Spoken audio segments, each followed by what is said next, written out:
On today's show, Jose Alvarado steals the show at the NBA Rising Stars game and wins the Rising Stars MVP. Why was Alvarado outplaying all the other rookies and sophomores in these games? Favorite moments from the Rising Stars competition and more coming up right here at Locked On NBA. You are Locked On NBA, your daily NBA podcast. Part of the Locked On Podcast Network, your team every day. What's up and welcome to another edition of Locked On NBA, the biggest stories with the local experts. I'm your host, Jackson Gatlin, also host of Locked On Rockets right here on the Locked On Podcast Network. Now, today's episode is brought to you by Built Bar.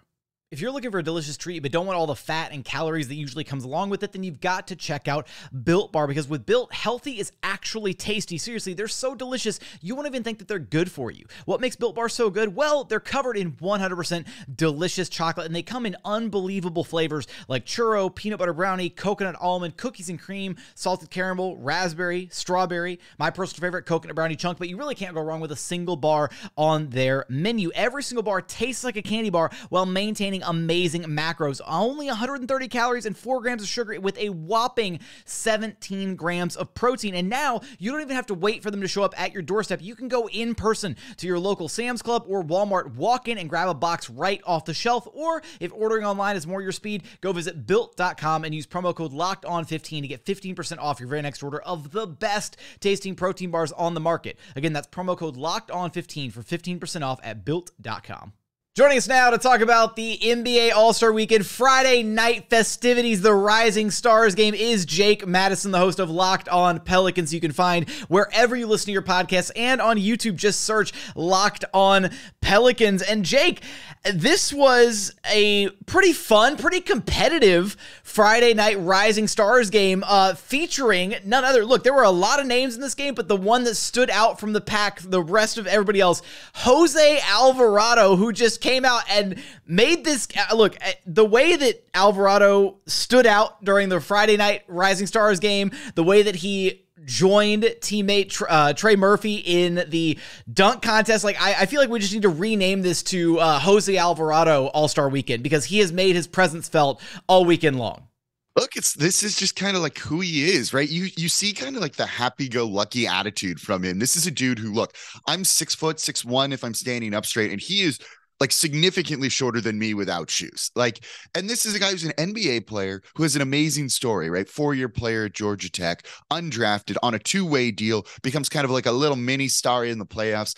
It's just his world, dude, and we are living in it. Like, he's just enjoying the moment in this sort of thing. And it was wonderful to see him just kind of like take over the game with that like personality. You saw his daughters out there as well. They were having fun.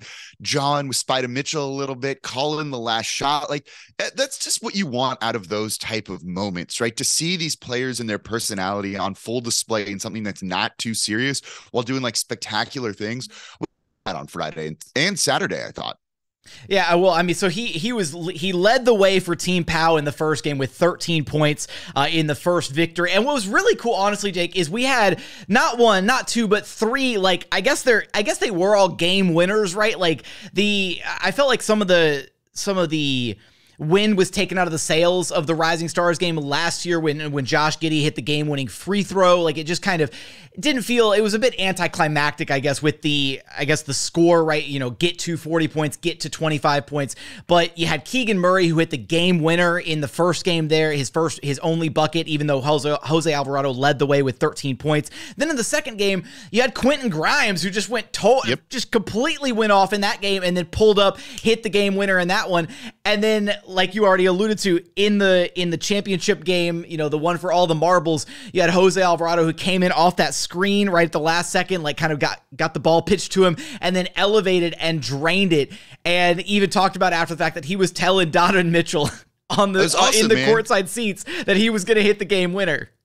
They bet $100 on it, right? Jose's gotten dinner now for free off of this. You know, he's a fun player, right? You can even go back to last year when the Pelicans were playing the Philadelphia 76ers and both he and Embiid got double text. And he's like, I can't afford this, man. And Embiid paid the technical fine, which I think is really cool, right? This is a guy who's just like kind of here in the league, and players seem to absolutely love him, even if they don't love playing against him on the court. You know, he likes to go with almost like a full court style, goes for the GTA steals where he gets you coming from the side. Had some fun with that in the dunk contest, being alluded to, hinting at that with Trey Murphy when he stole the ball there.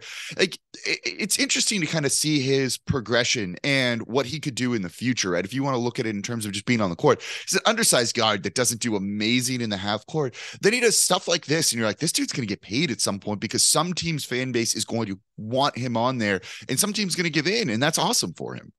I will say, I want to commend the NBA for at least like stepping kind of out of the box of comfort and trying to do fun, creative things with All-Star Weekend, trying to make it a fun experience for the fans. And one of the things that I thought was super clever and really entertaining was the fact that they had Jose Alvarado mic'd up during his game, and then they also had Josh Giddey mic'd up during his game. Like, getting live commentary from the players during the game was such a unique experience. I don't know if we can listen to a lot of Jose's after all the swearing and everything and the expletives and the bleeping, and there's probably a lot of unused stuff somewhere that they're like, we can't get fined if this is on TV here. Oh, absolutely. Like, you know that you run the risk of, like, okay, if you're gonna mic up a player during the game and then have just a real candid conversation with them in real time, you know something bad is gonna happen at some point. And it's like, just credit to the NBA for just being like, you know what, screw it. Like, we want this unique, awesome moment of just Jose Alvarado kind of talking us through what he's going through on the court. And then on top of that, there was a split moment. Look, this was supposed to be, you know, the Houston Rockets championship. Look, the worst team in the association, right? They had a bunch of rookies, bunch of second-year guys attending the game. Then Jalen Green gets hurt. He can't make it. And then to make matters worse, Tari Eason got benched during the championship round. Alperen Sengun did nothing in the minutes that he got. And here was the kicker for me. While Jose Alvarado was mic'd up, Alp goes to attempt a three-pointer, and Jose Alvarado just hits him with the "oh hell no" from like the other side of the court. It was, I look, Rockets fans have been down horrendous, but that moment really sent it for me. Alvarado was fantastic during this game. It was a lot of fun, Jake, but I want to give you a second too to talk a little bit about Trey Murphy in the dunk contest before we wrap things up, man. Look, Mac McClung was a deserved winner. You know, it helps when you're like a shorter white guy. Those things look all the more impressive, and he did some incredible things. Like, look, Mac McClung looks like a toned up version of me out there, and he's doing these insane dunks. You know, look, it's a well-deserved win. He had 3 50s out of like 4 dunks. He nailed everything on the first try. Like I have no problem with him winning. I thought Trey's was like, getting into the finals was good. I thought some of the ones he did, people maybe didn't like truly appreciate, like the showmanship, the kind of like meta humor with Jose Alvarado stealing the ball when it looked like he botched the first dunk attempt on his first one. Like, I kind of like that alley-oop to yourself with no bounce, not off the backboard or anything, to kind of catch it midair, do what he did. I thought is incredibly impressive. And then the final one, which was probably kind of more of like a first round dunk. I think the key in the dunk contest is like, don't try and do some crazy stuff necessarily, just throw it down hard, right? Like, slam the ball in the hoop, make it look vicious, and people will be like, oh my god, Trey did a good job of that, I thought. And then you just have Mac McClung doing amazing things, and like, what were you gonna do there? But no, it was awesome to see him do that. He's been really wanting to be in the dunk contest all year, and the Pelicans behind the scenes have been pushing hard to kind of get him in there. You saw him in the Rising Stars game throw a couple of dunks down. He'd been kind of doing more and more throughout the season to kind of try and make a name for himself to get in there. And I'm glad he made it to the finals and put up a really good showing. Like, he didn't have anything that was like bad, I thought. No, absolutely. I really loved all of Trey Murphy's dunks.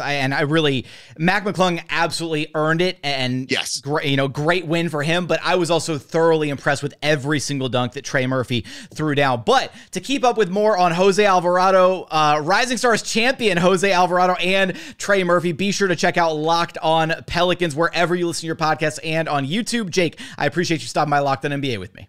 Of course. Thanks for having me on, Jackson.